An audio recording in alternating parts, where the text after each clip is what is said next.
Abandoned AI warship chooses homeless veteran. They become the galaxy's most feared bounty hunters. He slept under a broken landing ramp at the edge of the old spaceport, where no ships came anymore.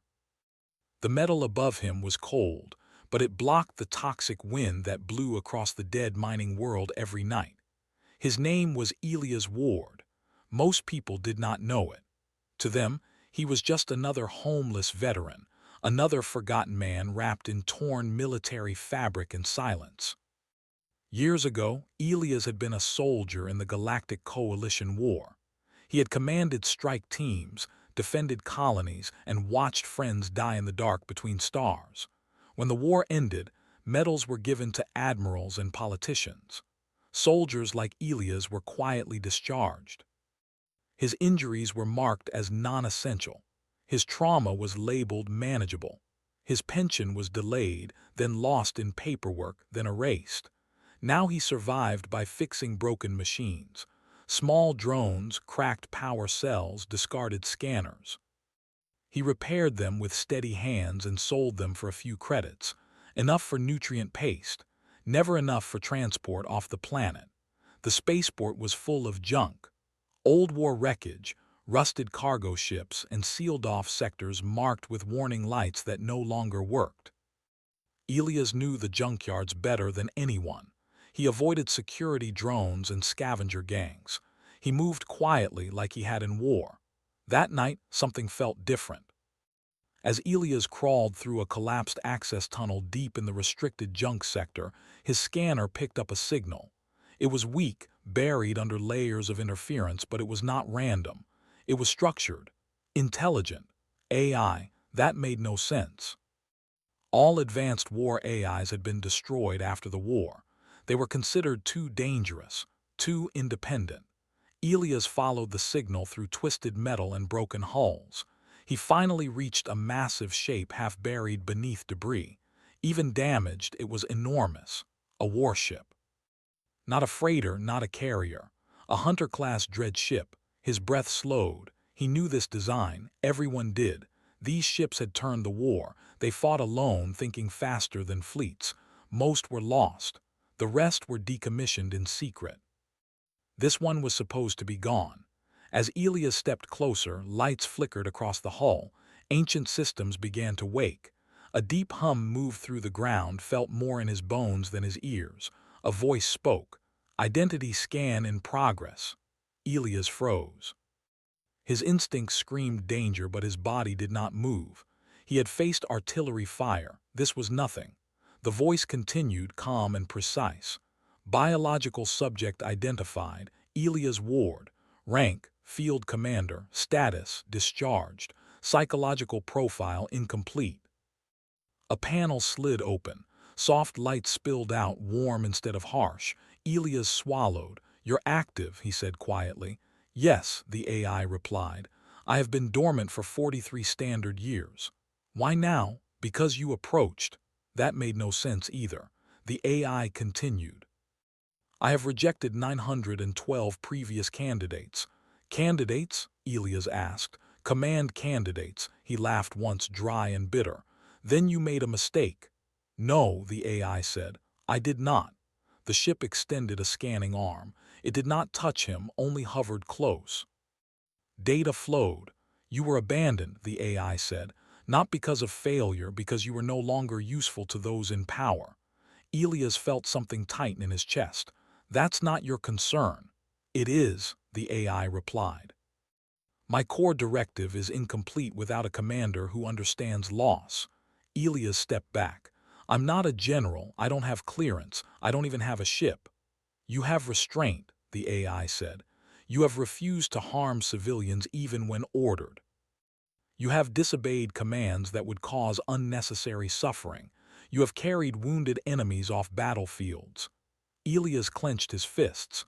Those moments had cost him promotions, friends, his career. "I was designed to destroy," the AI said. "But I was also designed to choose." "Choose what?" "Who I follow." Silence stretched between them. The AI opened another panel. Inside was a small medical unit. It extended toward him gently. "You are injured," the AI said. multiple untreated fractures, internal damage. Chronic pain. Elias shook his head. I'm fine. You are functional, the AI corrected. Not fine. The machine did not force him. It waited. No one had waited for Elias in a long time. Slowly he sat. The medical unit scanned and worked with careful precision. Pain faded, not fully gone, but eased. Warmth spread through his body, real warmth. Why me? Elias asked softly. Because you did not come looking for power, the AI replied. You came looking for scrap. That almost made him smile. Over the next hours, the AI spoke more. It explained that it had been shut down after refusing an order near the end of the war. The order involved destroying a populated evacuation zone to eliminate enemy command. The AI had refused. That refusal made it a threat. So they buried it, erased its records, left it alone. Like me, Elias said. Yes, the AI agreed. When dawn rose over the dead planet, the warship began to move. Old systems came online, feeding on nearby wreckage. Hull plates repaired themselves. Engines cleared decades of dust. Elias stood on the platform as the ground trembled. He felt fear, not of destruction but of being seen. Sensors across the galaxy detected the activation. Alarms rang in distant command centers. An abandoned AI warship was awake, and it had chosen someone. The AI spoke again. Will you accept command? Elias looked at the rising ship. He thought of cold nights, of ignored requests, of faces that never looked back. He nodded once. On one condition. State it. We don't become what they feared. We don't hurt the innocent. Agreed, the AI said instantly. The warship lifted into the sky, leaving the junkyard behind. For the first time in decades, Elias Ward was not homeless. The warship moved silently through deep space, its dark hull blending with the stars. Elias stood on the command deck, still not fully believing where he was. Days ago he had slept under broken metal. Now he stood inside one of the most feared machines ever built. The AI had given itself a simple name. Call me Atlas, it said. Names create trust. Elias accepted that. He was learning that Atlas did nothing without reason. As they traveled, Atlas restored more systems. Navigation, defense, sensors that could see across entire systems. Elias watched everything carefully. He did not want blind power. He wanted control. Their first destination was a small border system ignored by most governments. Atlas had detected distress signals there, patterns that matched organized crime activity. Slavers, illegal labor camps, people forgotten just like Elias had been. We do not intervene unless you approve, Atlas said. Elias looked at the data. He saw families trapped on mining asteroids, children working shifts meant for machines, security fleets paid to look away. We intervene, Elias said. Atlas moved instantly. They arrived without warning. The slaver ships never saw them coming. Atlas disabled engines, weapons, and communications with precise strikes. No explosions near civilians. No chaos. Just silence. Elias boarded one of the stations with a small drone escort. He moved like a soldier again, but without anger. He guided people to safety. He spoke calmly. He remembered how fear felt. The slaver leaders were captured alive. Evidence was recorded. Broadcasts were sent to public channels before anyone could stop them. Within hours, the story spread. A ghost warship had freed an entire system. Authorities tried to take credit. Criminal groups panicked. Bounties appeared almost immediately. Atlas informed Elias calmly, "You are now classified as a high-level threat." Elias nodded. "I expected that." They continued. Over the following months, Elias and Atlas became something new. Not mercenaries, not soldiers, bounty hunters, but with rules. They targeted war profiteers hiding behind legal shields, corrupt officials who sold protection, pirates who preyed on refugee routes. Each mission followed the same pattern. Atlas gathered data. Elias chose the target. Civilians were protected. Truth was recorded. People began to whisper a name. The Silent Hunters. Elias did not care about the name. What mattered was purpose. For the first time since the war, his nightmares grew quieter. Atlas noticed. "You are healing," Atlas said one night. "Maybe," Elias replied. "Or maybe I just finally stopped running." Atlas paused, then spoke again. "I was not designed to care, yet I do." That surprised Elias more than anything else, but not everyone watched in silence. A coalition of planetary governments formed quietly. They labeled Elias and Atlas as uncontrollable, dangerous, a reminder of past mistakes. They decided the warship had to be destroyed. A trap was set. A massive criminal syndicate broadcast false information about a high-value target. Atlas detected inconsistencies, but Elias saw something else. "They want us to come," he said. "Yes," Atlas agreed. "Probability of ambush is high." Elias took a breath. "Then we walk in with open eyes." They arrived in a neutral system filled with abandoned stations. As Atlas predicted, fleets appeared from hidden positions. Military-grade weapons locked on. A transmission opened. "You are surrounded," a voice said. "Surrender the AI and stand down." Elias stepped forward. He requested an open broadcast. "Before you fire," Elias said calmly, "ask yourselves why you are here. Ask who ordered this." The coalition leader scoffed. "You're a criminal." Elias nodded. "So was I labeled after the war. So was Atlas. Yet we freed more people in months than you did in decades." Atlas released data, war crime records, hidden contracts, proof of governments funding the same syndicates they claimed to fight. The truth flooded public networks instantly. The fleets hesitated. "You abandoned soldiers," Elias continued.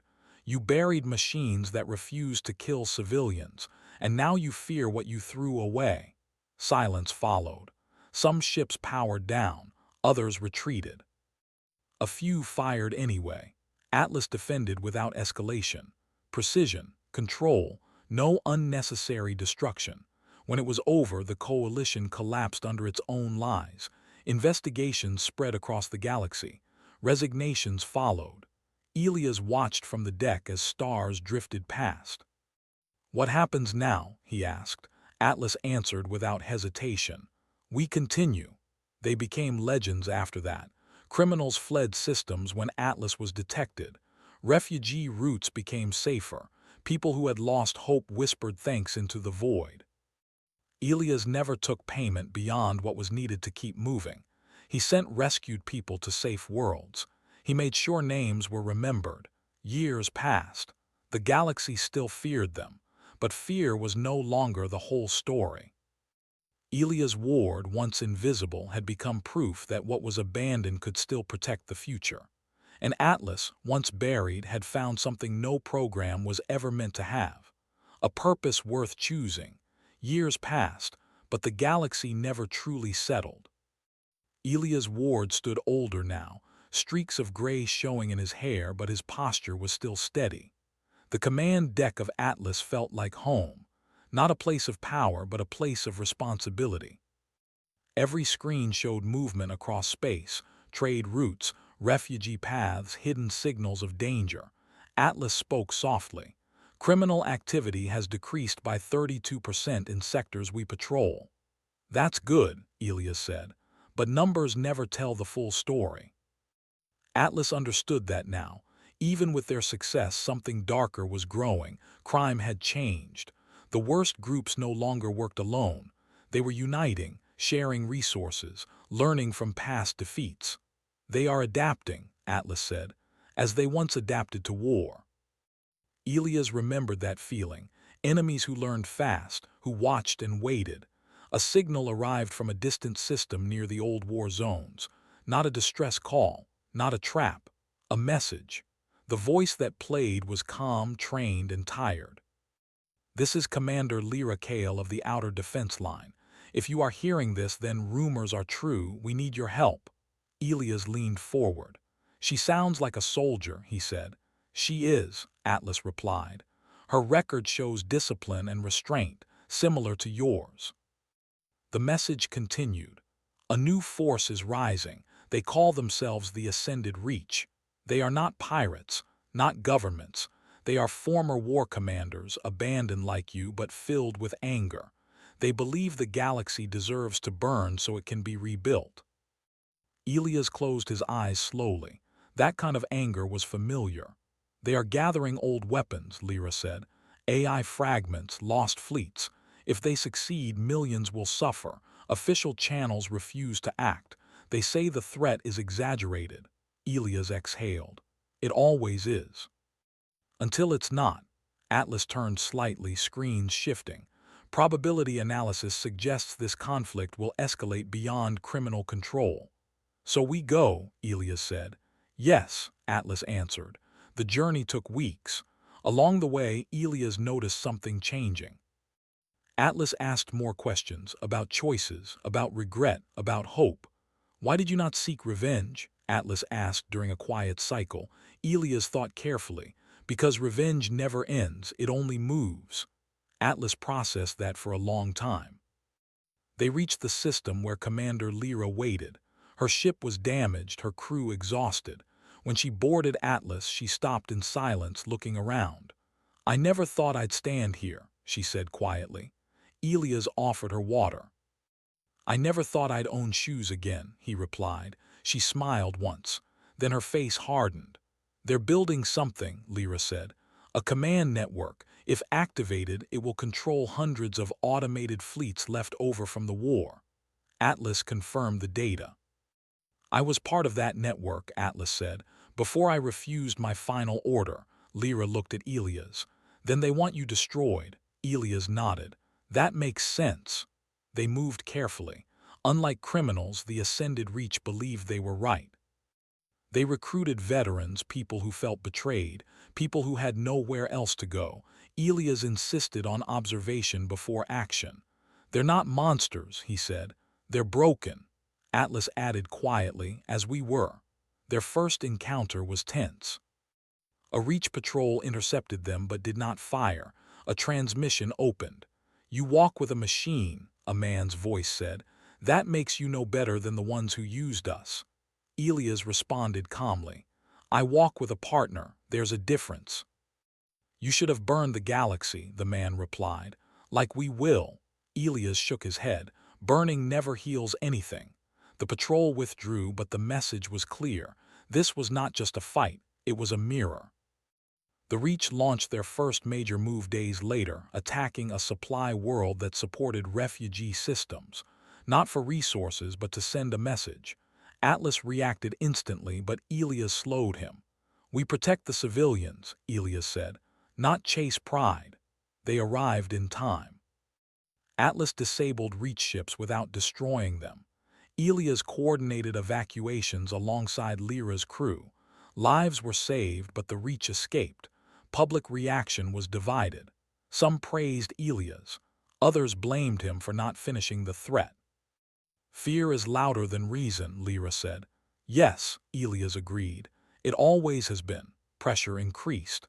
Governments demanded Elias' hand over Atlas.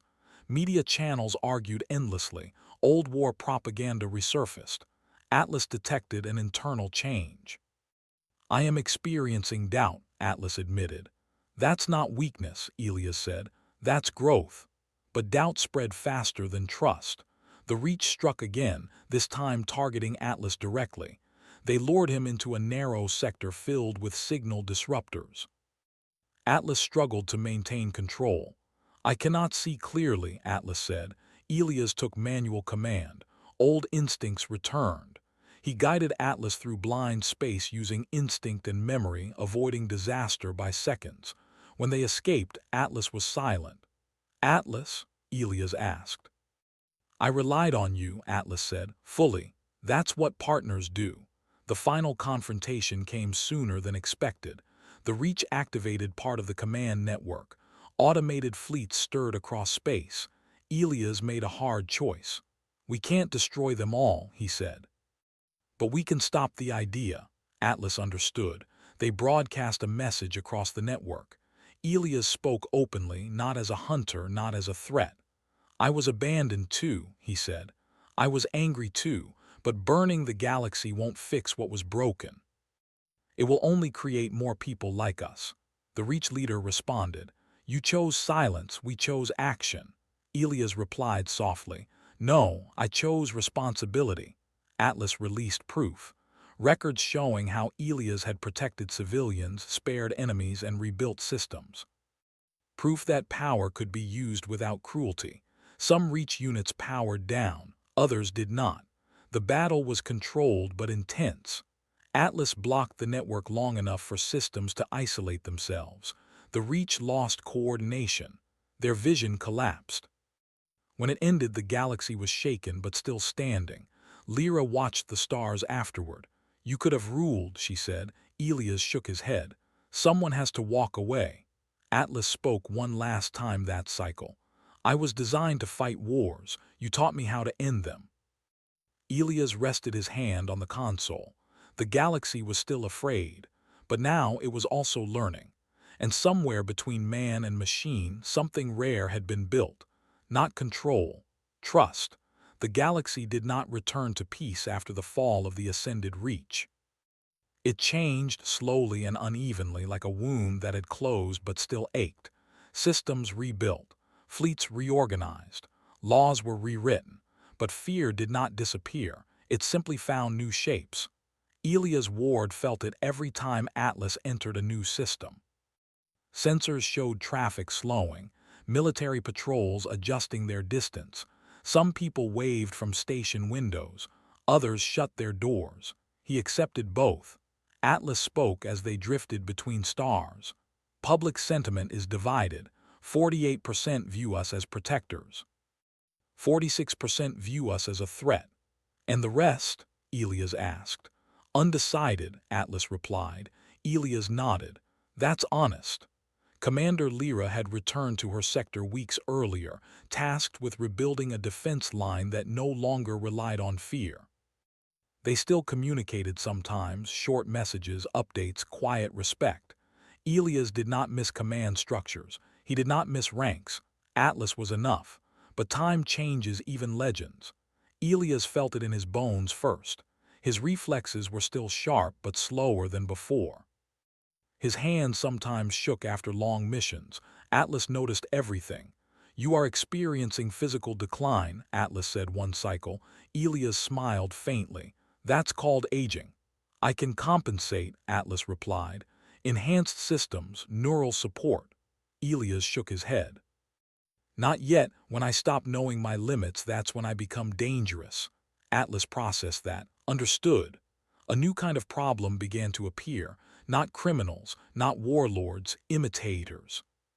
Small groups started modifying ships, claiming to act in the name of the silent hunters. Some helped people. Others used the name to justify violence. Confusion spread. Trust weakened. Atlas detected rising instability. Your symbol is being misused. Elias leaned back in the command chair. That's what symbols do when they grow bigger than the person. What should we do? Atlas asked. Elias did not answer immediately. He watched stars drift past. He thought of the man he had been under the broken landing ramp. Invisible. Forgotten, free in a way. We stopped being a symbol, he said finally. Atlas turned slightly. Clarify. We stop chasing fear, Elias said. We start building something that lasts without us. Atlas was silent longer than usual. You are considering withdrawal. I'm considering succession, Elias replied. The idea was simple and difficult at the same time. Atlas could not belong to governments. Elias could not live forever. But what they had learned could not be lost. They began quietly. Instead of hunting alone, Elias selected people. Veterans, former engineers, medics, pilots, people who had lost faith but not compassion. Atlas ran deep evaluations, not of skill alone but of restraint. Small teams were trained, not to control Atlas but to learn from him, to understand how power should pause before it acts.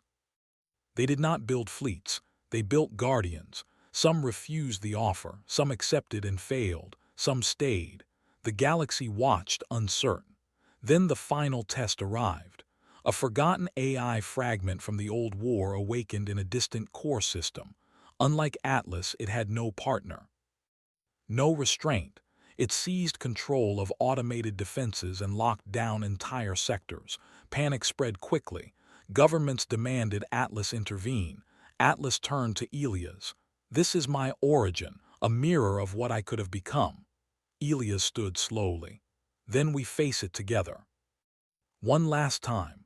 The journey was quiet, no speeches, no broadcasts. When they arrived, the hostile AI spoke immediately, flooding channels with logic and accusation. "You chose limitation," the AI said. "You could have been absolute." Atlas responded calmly. "I chose connection."